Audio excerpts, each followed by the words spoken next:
Thank you everyone for joining us today for our webinar on a better deal for returning adults.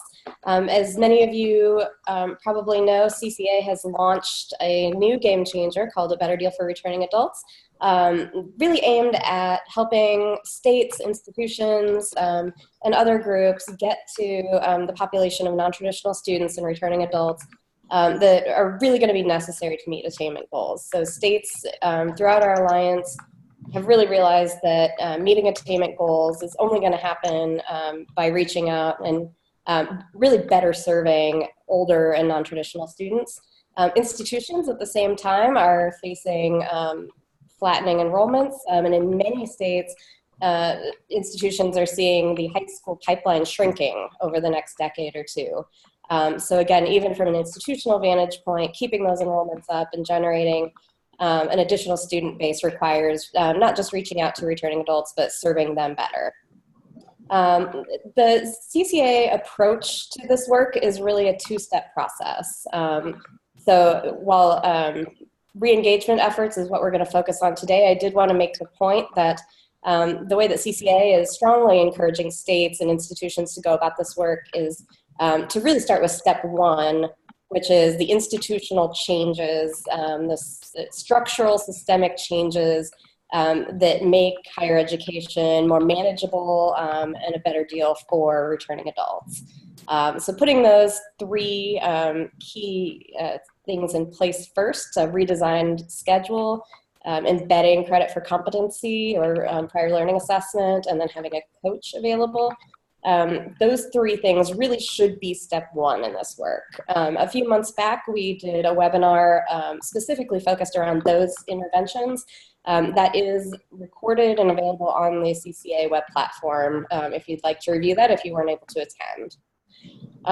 But we're here today to talk about the second step, which is once we've made the changes at the institutional level to make higher education a better deal for returning adults, then an aggressive, proactive outreach and guided re-enrollment processes are the second step to really making sure that those students are able to come back. So I'm very excited to be joined by three panelists today.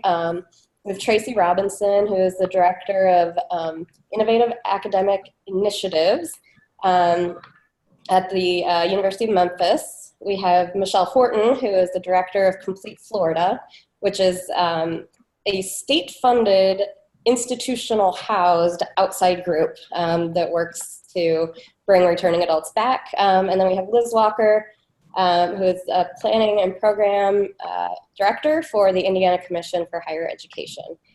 So I'm just gonna let these ladies take it away, and we're gonna start with Tracy to talk about, at the institution level, how she and her colleagues went about this work. Thank you, Sarah, and greetings from myself, Memphis, and pleased to be here with our colleagues from Florida and Indiana to share our work. I am talking about our Finish Line program that we started at the University of Memphis a little over 4 years ago. But before we get into the specifics of the program, I should really tell you a couple of steps back about some lessons we learned about messaging to our returning students. We had 2 prior campaigns before we got the right fit in our Finish Line program, and I wouldn't call them necessarily failures because we learned from them, but we didn't get the response that we had hoped to get from our students. So hoping some of these lessons we learned along the way might help our audience skip over those steps that we learned from. So back in 2010, we thought we had an idea about recruiting back some of our students who had left the institution. We had a shift in our performance funding formula here in Tennessee, where we shifted to focus more on retention and graduation. And so that begged some questions about how many students are leaving, why are they leaving, at what stages are they leaving. And so we had an idea that we would have a campaign to reach out to them, and we called it Back on Track. And so I'll share the little logo with you here that we designed. We got an institutional report to tell us students who had left at the end of their journey, so those that were very close to graduating. We held a outreach event, several around the area, and told students, hey, come back, come get back on track. There were academic advisors, financial aid, admissions at the event, and we really just did that as one event. We didn't have any follow-up, really. When we checked on some of those students in the next semester, found out a couple had re-engaged and returned, but it just wasn't the right, what we had hoped for. We had hoped for a lot more students.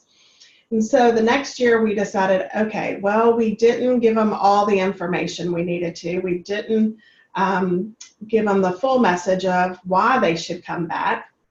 And so the brilliant idea at that time was credit for prior learning, which was a program that we had at the institution already. And we wanted to promote that to the students to let them know, hey, your experience counts. Come back and let us help you figure out how to use that prior learning and convert it to college credit. So again, several outreach events. We had academic advisors again there, had some follow-up for the participants who came. But again, when we looked at the numbers in the next semester, we still weren't getting the kind of return on the investment that we had hoped to have.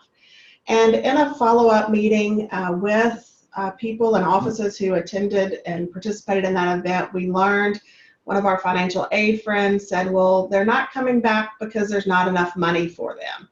And so at that point, we realized we've got to get the right message. And we think that we finally got it right, that not only do we want you to come back to the institution has changed some since you've been gone. We've got these great opportunities, and we want to see if we can help you fund the rest of the requirements that you have to graduate. Now, we knew we couldn't fund everyone who came back. We would quickly run out of money, and so we started investigating a lot of low-cost alternatives for the students so that when they did return, we could give them a very clear message on what they needed to finish, what the costs were going to be, how they were going to get there. And another big change for us was we're going to provide a completion concierge for you. We are going to be your one-stop shop. We're not going to rely on 15 different offices to coordinate things at the institution. We're going to be your one-stop shop. And so for the students returning, we found they tell us over and over again how important that step is, because they don't have time to go to 5 or 6 or 7 different offices.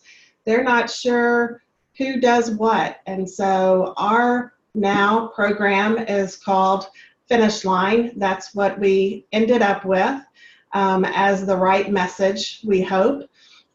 And with Finish Line, we are working with students that have 90 or more credit hours. So they're within a year of graduating with the 120-hour bachelor's degree. We have online courses, on-ground courses. We try to meet the students where they are. We provide that academic coaching or / completion concierge that are very important. And we're offering many low-cost alternatives through our credit for prior learning pathways. We're working specifically with the students that have stopped out of the institution.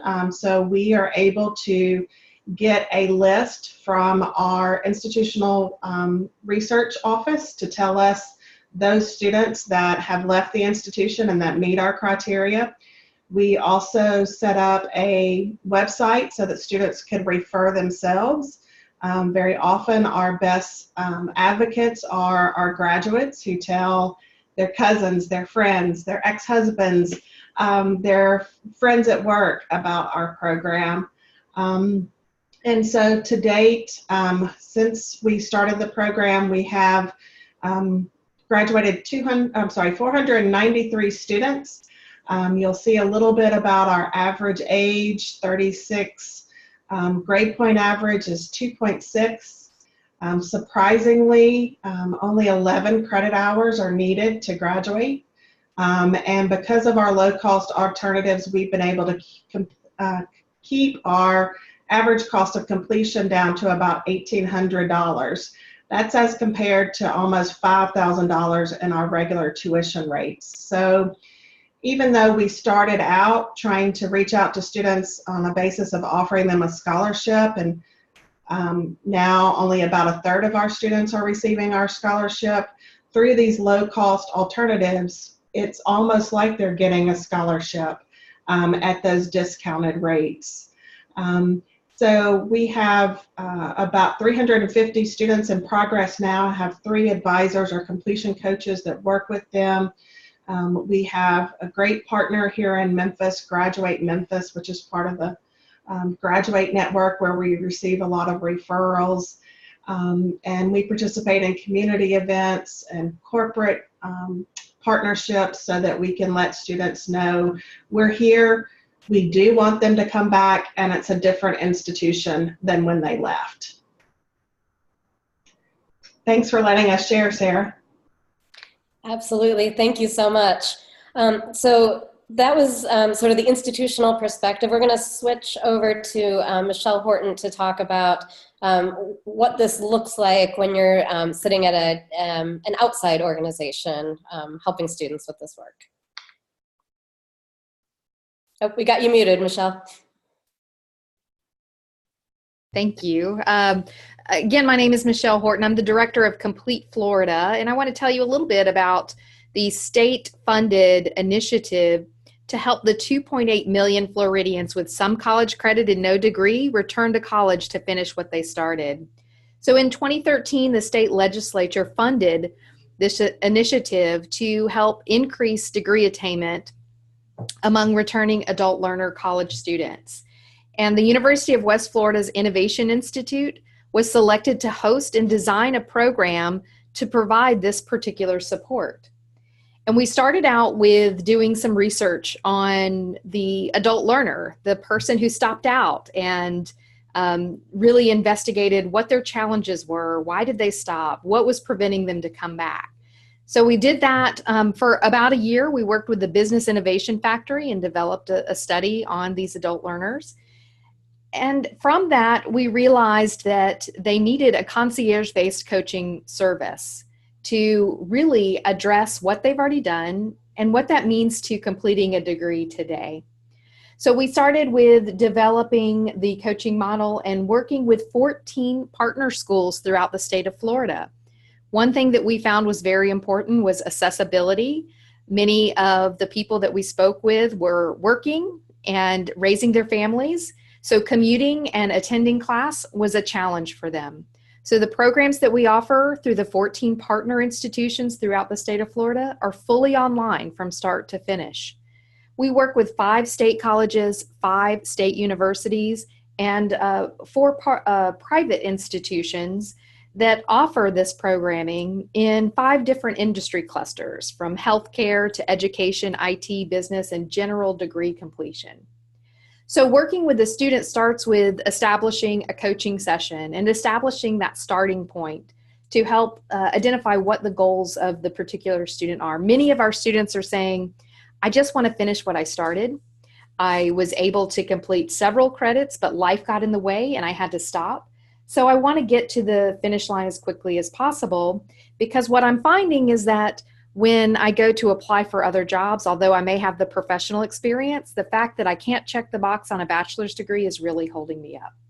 So many students want to find out how they can best utilize their prior college credit and their work experience to finish faster. Other people are really wanting to do a complete career change. And it's interesting, the students that we work with, they really know what they don't want because they've had more exposure to different types of careers. So the fact that we have a coaching service that starts with really helping people navigate where they started and where they are today and what that means to completion is really important, because if you can't identify that starting point, the completion point becomes impossible for someone to understand. What we know about the adult learner is that there are too many options to navigate and they don't have the time to research it. And so our communication piece of our coaching, the development of real strategic communication pathways, has been very important to our particular work. After we have experienced working with students for the last 3 to 4 years, we've come a long way and we've learned a lot. And I appreciate the opportunity to share what we've learned, because just like Tracy mentioned earlier, we don't want anyone to have to start from scratch, because there's a lot of really great work that's already happened today in regards to the adult learner returning to college. So the first thing that we've learned is reaching the returning adult student is so challenging. They're not in a high school classroom. I keep saying this over and over because it's true. They're working, so they're spread out. They're a diverse, unique group of people that we're trying to connect to. And we have to go to where they are in order to get to the right message. And part of that marketing communication strategy that we have developed has started with some co-branding options, with finding a trusted source that can reach the audience we're trying to reach. So I'm going to share my screen and show you some of our communication strategies for reaching out with our partner institutions, our state colleges and our universities, to invite students back to finish what they started through coaching services with Complete Florida. So this is an example of one of the co-branded messages that we've developed through one of our partner institutions. And what's really important to note here is that the student is already familiar with FIU because that's where they started. FIU is one of our partner institutions, and they gave us a list of students who have left their college within the last year or so. And we developed an email marketing campaign that's very short and to the point and is very relevant to the student needs. So this basically says FIU wants you back. It explains we have a partnership with Complete Florida to get you back on track, and we offer free coaching services. And when people respond to these messages, I can't tell you the number of times we hear, "I want to go back, but," and what they say next varies so dramatically. Our last Stop Out campaign, we actually worked with Polk State College, and we're currently working with 100 students from that one campaign to try to get them back to Polk State College. But from the 100 responses that we received, 50% of those responses had some sort of unique challenge that the student faced as to why they had to leave or what was preventing them to come back. So that's just an example of the challenging work and the need for this coaching type service to help people navigate a path that meets their needs, because it's going to be very unique for this population. So our communication strategy is that we design one that is relevant to what the students' needs are. And the great thing about our coaching model and working with colleges and universities throughout the state of Florida is that when a student is assigned a coach through Complete Florida, they know that that message that they're going to receive from us is directly relevant to them. And what we do by partnering with the institution, we are kind of cutting through the noise of what students are approaching when they first go back to college. And if you go to any institution's website, you'll notice it's kind of difficult to figure out where you fall into place. So the fact, especially if you're someone who started and stopped and you're starting again. So the fact that we have a coach assigned to someone who gets help navigating that path the students are then more likely to proceed and persist and actually complete their degree. So the other thing that we have learned is navigating the path is equally important, and helping people understand their options. There are alternative credit options that many people don't realize are available to them. One really great example is a student that we work with she lives in Key Largo. She attends FSCJ in Jacksonville via online programming. And she was impacted by Hurricane Irma recently. So she had to evacuate, she had to withdraw from her classes. And the great thing about this particular scenario, it was another instance of life got in the way, resulting in a student having to stop from classes. But what we were able to do was share with her some additional options to keep on track.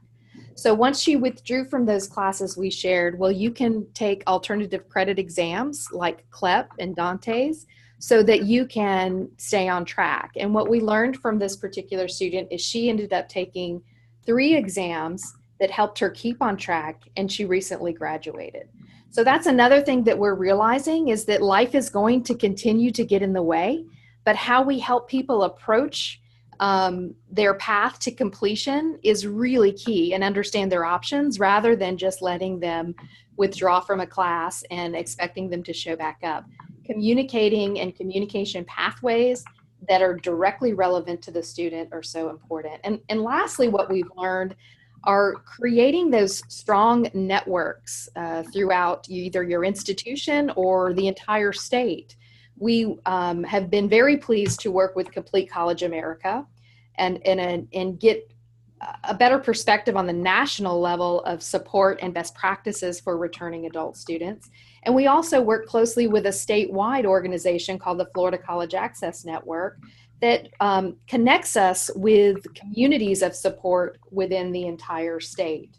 So working in those networks that you can identify where your audience is and get communication, develop communication strategies that are directly related to that particular student, so that you can help them navigate a path that is student-centered, that is relevant to what their needs are, and will help them complete in a timely manner, is really crucial to this particular work. Many of our students say over and over again, you know, I'm ready to go back, I want to finish, I can't go full time. So many of the students we've worked with have been successful in taking classes in shorter segments, so that they can take 2 classes at the beginning of the semester and 2 classes at the end, and then they stay full time and they stay on track. What our students are realizing is that they have the ability. They just need the guidance on navigating that path that best meets their needs and what options they have. So we've worked with more than 2,000 students to enroll in online programming throughout the state of Florida, and have had over 700 graduates at this point. And we're continuing to improve the way that we reach our students, and we're seeing our applications growing and our enrollments growing at each of the institutions that we support. So I appreciate the opportunity, Sarah, to share the Complete Florida story, and I look forward to continuing this particular work. Great. Thank you so much, Michelle. And then we're going to wrap up this introductory segment with Liz Walker with the Indiana Commission for Higher Education to talk about what this looks like sort of sitting and working through the state government lens. So Liz, take it away. Thank you, Sarah, for having me today. And Michelle and Tracy, your insights are so important. I'm learning too from this webinar, so thank you. I'm going to be repetitive because I think all of us have found in our work in adult engagement that we have a lot of the same challenges and a lot of the same things to go against when we're reaching out to this population. So some of it may sound familiar. But Indiana has adopted the Lumina attainment goal of 60% post-secondary education attainment by 2025. And when we were looking at that number, started around 2014, we really started thinking critically about next steps and how we were really going to accomplish that big goal. We knew that our traditional pipeline student wasn't going to do it. There just weren't enough students in the pipeline at all. But 2, we were missing a key population in our state, that working adult, that adult that had some college credit but no degree, and we knew we had to make some adjustments to better serve them. There's just under 1.5 million adults in our state that between ages 25 and 64 that are working, a perfect age to tap into adult re-engagement to go back to college. And there's about 712,000 of them that have some college credit but no degree. So this was really important for us to find a way to engage this population. So we initially started, it was 2016 in February that we launched and started direct outreach through a campaign called You Can Go Back. It's really was focused on that student that has some college credit and no degree. We took I would say a 5-part strategy to that. Really targeted our financial aid options, made sure that adult students were aware of the offerings that we had as a state. We did have at one point a part-time grant that we repurposed in what we call the adult student grant now. It offers a $2,000 grant for eligible students. It is based on income, but that can be applied to any expenses that they have. And that's whether you're part-time, full-time, so pretty flexible in terms of enrollment there. And that was open to all post-secondary degree or credentials, certificates, associate degrees, bachelor's degrees. Another important thing that we found in launching this was clear communication, direct outreach. We've heard already from our colleagues that that's so important, meeting these adults where they are. So that was key critical. We partnered with all of our public institutions. We have 7 in Indiana.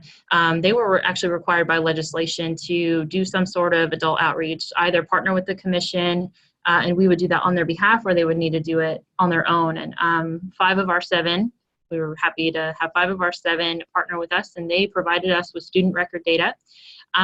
They gave us between 1 and 10 years out, those that had been enrolled in post-secondary education. They had to have had established residency on campus. So there were some constraints with that data set that they provided us, and then the other 2 institutions obviously did their own outreach. But what was nice about collecting all that record data from our institutions is that we gave them one statewide message that we were able to take that student record data, have it cleaned, work with a third-party vendor. They helped us with messaging. So that targeted message was really critical. I'll circle back to that in a minute. We knew that we also wanted to simplify the application and college match process. So along with the direct outreach, we focused pretty heavily on providing that, we've used the word concierge on this webinar already, but we used that same model. We wanted to make sure that our students had the support that they needed when they got to their campuses. So we actually called them ambassadors, but each of our participating institutions was required to have an ambassador role that would help them navigate between all the offices on campus and just help them get through the re-enrollment process, talk to them financial aid and all those things. Coordinated support with campus partners. We sat down way in advance before we ever launched anything. Sarah talked in the beginning about the importance of having an understanding of state policy and institutional policy and how that can impact the ability for a student to re-enroll and to be successful in that re-enrollment. It was really important that we, as best we could, tackle this issue as a state and as a unified front, despite being a state agency and 7 public institutions, and try the best that we could to offer something for all students and simplify that for them. So we did a lot of early groundwork, a lot of focus groups with the understanding our population. Then we took that information to kind of a team of representatives from each of our public institutions and said, look, this is the information that we were able to find out about this population. This is what we think will work. How can we work together best to message this population and to look at state policies that could be helpful or those that are even hindering a student from being successful re-enrolling. Finally, we focused on engagement with employers and community organizations. It was probably it's last on the list because it was kind of last on our minds in a way. It's definitely not any less important than anything that we've done, but it was something that I'm going to talk about at the end of this, our next level jobs effort, and that has much more involved our employer community. But we did engage with city officials, community organizations, employers that we're working with, institutions, and so that was definitely on our mind as well. But You Can Go Back, like I said, really was centered on that adult population that had some college credit but no degree. We launched in February 2016. A lot of our promotion was, I'm going to actually screen share here in just a minute, but a lot of our promotion around this effort was to highlight that we had the adult student grant and all of our other financial aid, eligibility. Some students we contacted were not eligible, but we knew that they needed to receive this message, and we built the best we could, the ambassador infrastructure to help them when they re-enrolled. But the early research that we did for this population was pretty interesting. We learned focus groups and surveys. We really studied this population and answered two key areas: why they don't go back and why they want to go back. And obviously, some of the barriers in their way: there's no time, family commitments. 70% of this population in Indiana have children, so we knew that we were up against childcare, travel, all those things. You don't have any savings, you may be in debt. Those were some really big issues to tackle. And what was most interesting to us is that a lot of adults were impacted by their last attempt at higher education. What I mean by that is they would enroll in school and they'd either have some standing debt with the institution, or they didn't meet SAT for the semester, any number of issues that a student would have encountered, and then they leave for a couple of semesters, a few years, get their life back on a path that would be beneficial for them to go back, and they're ready to do that, but they can't re-enroll because of outstanding debt, or they have other barriers that are in place now because of their first time in education, and it almost was more difficult and more of a barrier than those students that had just enrolled off the street, never having been in education before. So that was a unique challenge for us to address this issue, and worked closely with our institutions to try to tackle that. And I found it very interesting that one of the one of the reasons they want to go back, obviously, is to address that issue of family income, doing opportunities for advancement, that kind of thing. But it was the sense of accomplishment, and the sense of, someone said earlier, finish what I started, and that's exactly what we found in Indiana, is that there was this really strong sense of wanting to complete the thing that I started, and it's not a failure, but it's not a success, right? And it's something that I need to do this because I need to do this for me, I need to do this for my family. And so when we were developing the messaging for this effort, we really did tap into that. I'm going to attempt to screen share now. I can technology myself enough for it, but we were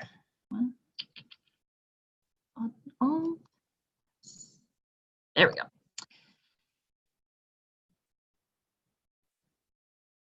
So the primary promotional tag around the You Can Go Back effort was, a lot has changed since you left college. Insert line here, but one of the most impactful to us was, like your reasons for returning. We have a cute little image of a man and his little boy, and kind of playing on that sentiment that you have your life is different now. You have new reasons to return. You have new reasons to take that next step and change your life for not only yourself, but for the other people that you support, and for a multitude of reasons in your life that can change and make your life better. We tried to, this is an example of a poster, but like I said, we did do direct outreach for this population. We collected that record data from our institutions. We had that scrubbed and cleaned with our third-party vendor. I share this every time I get to, that I had one postcard returned to me, one, out of the 150,000 that we sent out. And that's important, because I stress that if you're going to do a direct outreach effort, make sure that your data is clean, make sure that you're investing in the right, in the right way.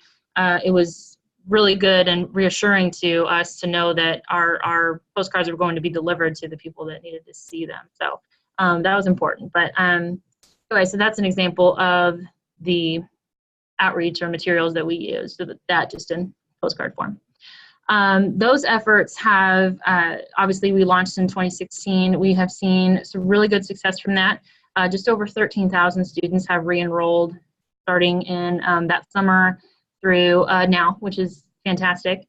We're really pleased with that. And some of the lessons learned there, Sarah said in the beginning, and I will stress once again that working with our partner institutions was key, and making sure that we all had a similar offering for this population, and that we, if one person said, I got this postcard, what is this? Then any institution will be able to help them. But I think what is so important is the ability to look at institutional barriers very critically, and look at what might be standing in a student's way. We might think from even a state policy perspective or a legislative perspective, something is set in a certain way, and that's just how it is. That's the law, or that's the policy. But it really takes some flexibility and some kind of pushing and pulling of the right people to make necessary change for a population like this to be successful. So that was really important. But another lesson that we learned is that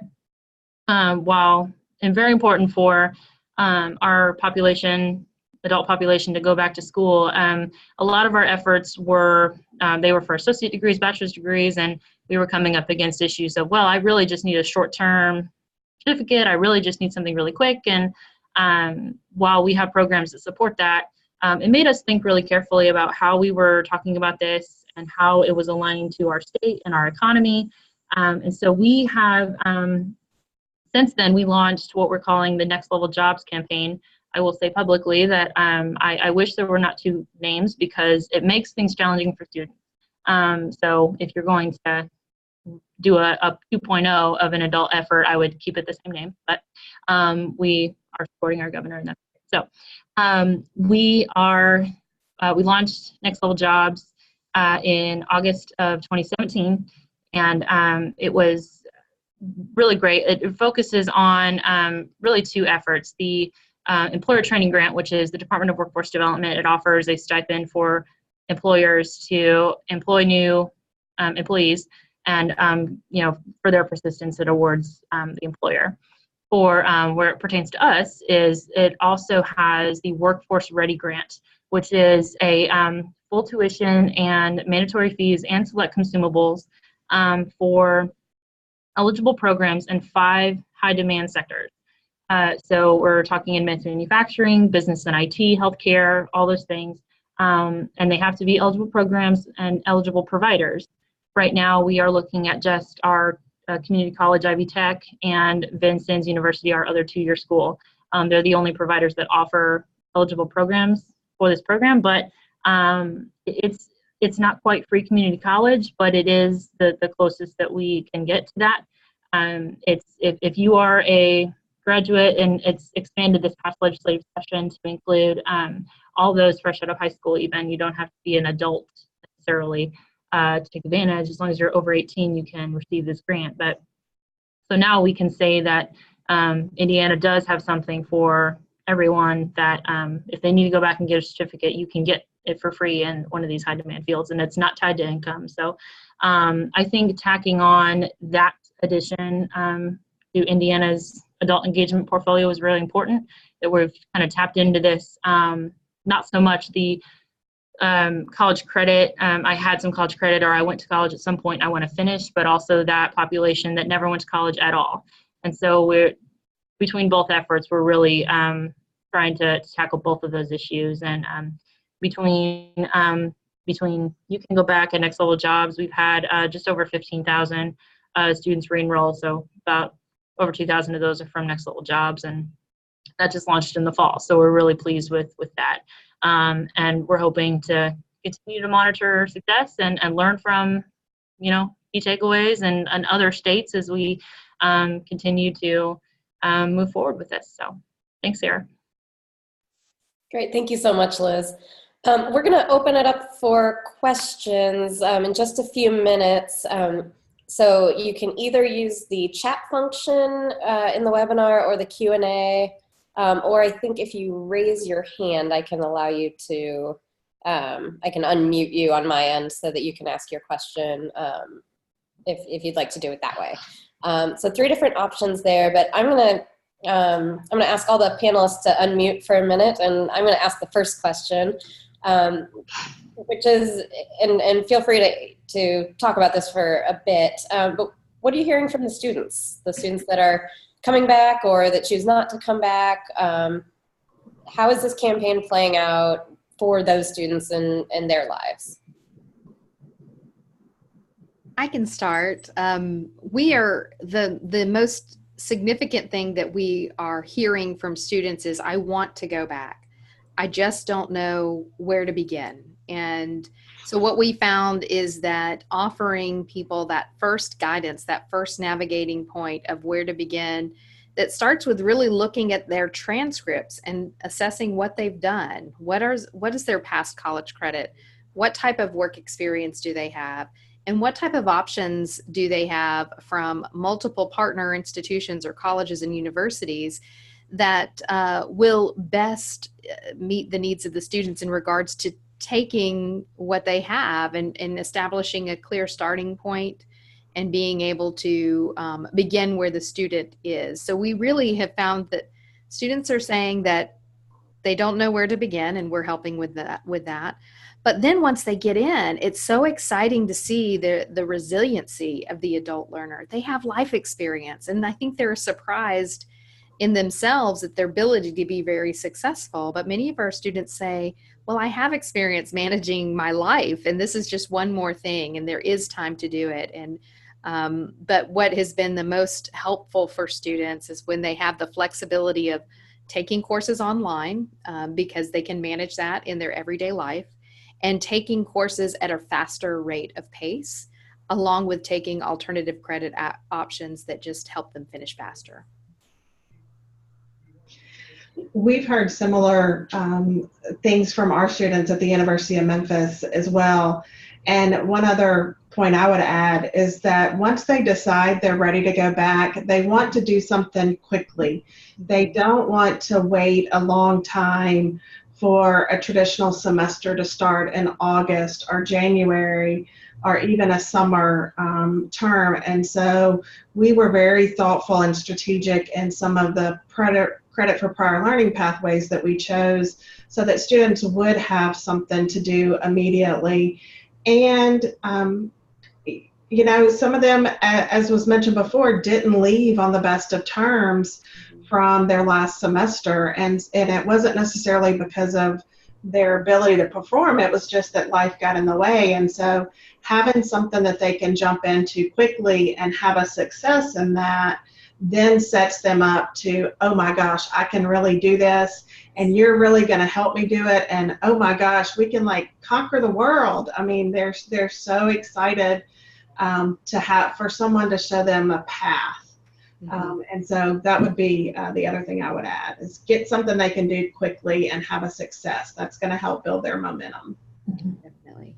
Yeah, I'll add on to that, Tracy. It's that was, I think, something that was maybe lacking from our You Can Go Back effort. We sent out these postcards in February, and then students had to wait until August to utilize that. And what's different about, you know, our next level jobs effort, or more of a workforce aligned short-term certificate effort, is that classes can start every 8 weeks. And so that was a nice shift and something we could offer these students. I will also add on the prior learning assessment piece that something that we were hearing early on in the You Can Go Back launch was that, well, I have all of this, I have military experience, I have work experience, but the tests that, you know, CLEP and all those other forms, they cost a lot of money, and I can't fork out all of those funds.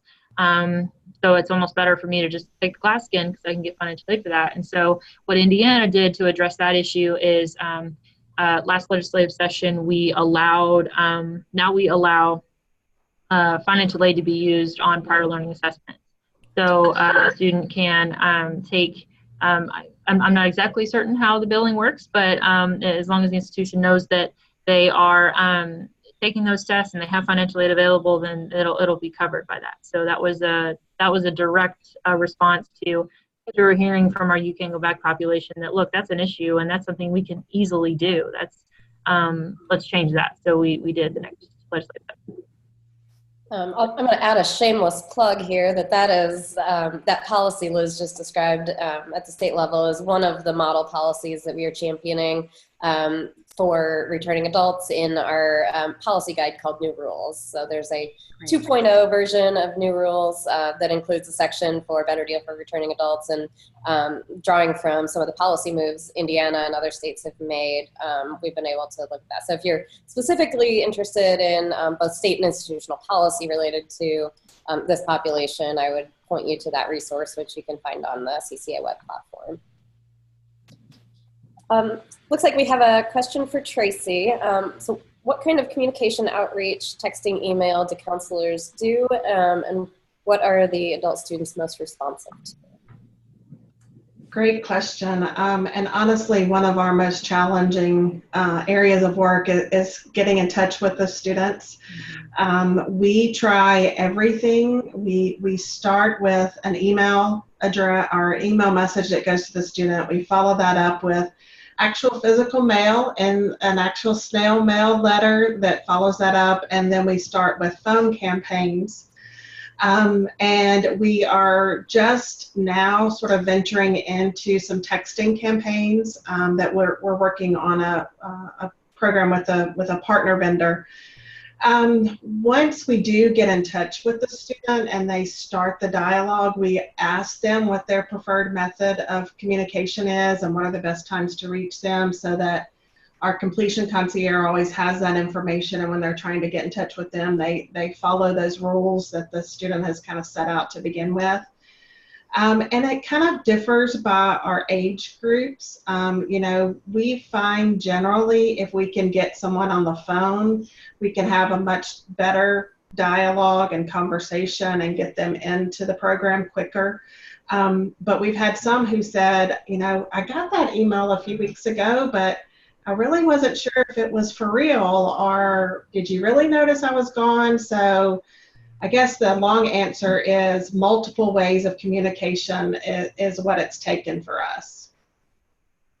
Liz, you have some figures around that too from the You Can Go Back campaign. Do you have a general sense of which type of communication got the biggest response? Yeah, so thank you, Sarah. We used a triage approach, is what I've been saying, but we used obviously postcards with direct mail. We used outbound calls. We hired a call center essentially to a scripted outreach to students, and we also did email. And direct mail was by far the most effective. I can find them really quickly. Our figures on how many postcards we sent out and phone calls we made. I know we sent about 125,000 postcards, over 36,000 phone calls were sent out. I'll have to get the email number, but a lot, like you said, Tracy, a lot of approaches what was effective for us. We did do some very limited social media, mostly just to make awareness of that. You see that ad on Facebook. Oh, I got an email about that. That's a real thing. So again, addressing the student multiple ways is important. But that direct mail postcard was certainly the most effective for us. I will say that all of our postcards, I didn't show it in the poster, but if you received a postcard at the very bottom, it gave you a URL that said youcangoback.org/Liz Walker. It put your name at the very end of it. It personalized it. It made the student, I think, feel like we were listening to them. This is for you. This is your offer.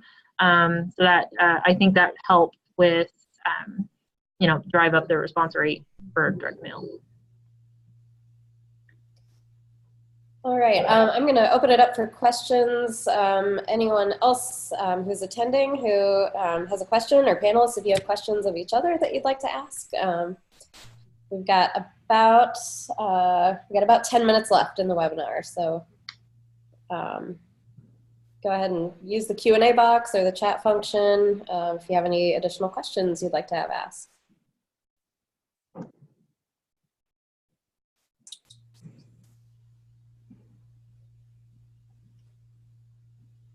Sarah, I'd just like to say, and to Liz also, thanks for the policy work, especially related to the financial aid and credit for prior learning. Those of us at the institutions have been needing that and wanting that for so long. And so I'm so glad to hear that you're providing some frameworks where others can do that, because it is a game changer for many of the students. They don't have the cash up front to pay for avenues like that.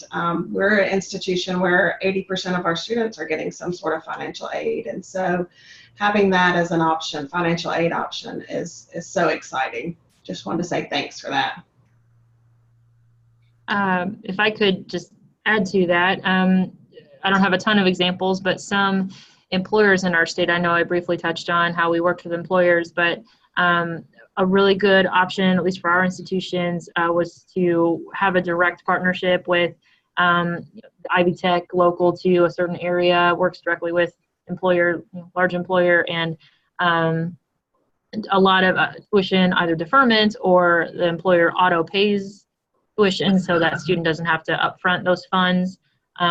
We had a couple different models of that take place and have had new ones develop over the past couple of years. And so the more you can put this on your employer community, you are training the next age or the next a cohort, if you will, of the workforce. And so it kind of put some, not pressure, but put that on the employers too. This is, they can help out with this issue, especially if they're a large employer. They have the ability to make that investment, and then if they have the means, then maybe they should.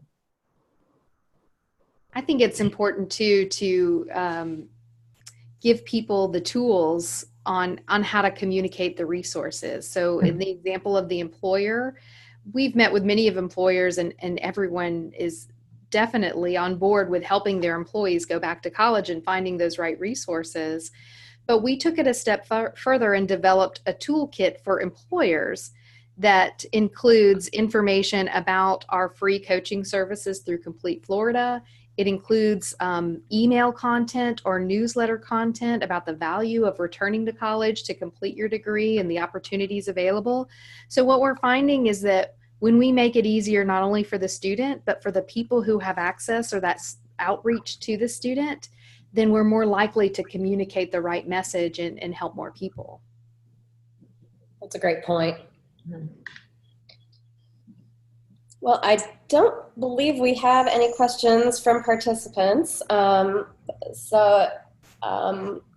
will conclude about 5 minutes early, if that's okay with everyone. But I do want to just, first of all, thank the panelists, Michelle, Liz, Tracy. Thank you so much for taking time out of your day to share your experience. I want to let everyone know this has been recorded, so we will put this webinar on our web platforms. If you'd like to share it with anyone, that will be available. But again, just want to thank all of you who are here for taking time to learn from each other and to improve your ability to work for this population and help your state meet attainment goals and help your institution graduate more students. So thank you very much, and check the CCA web platform for the recorded version of the webinar. Enjoy your day, everybody. Thank you.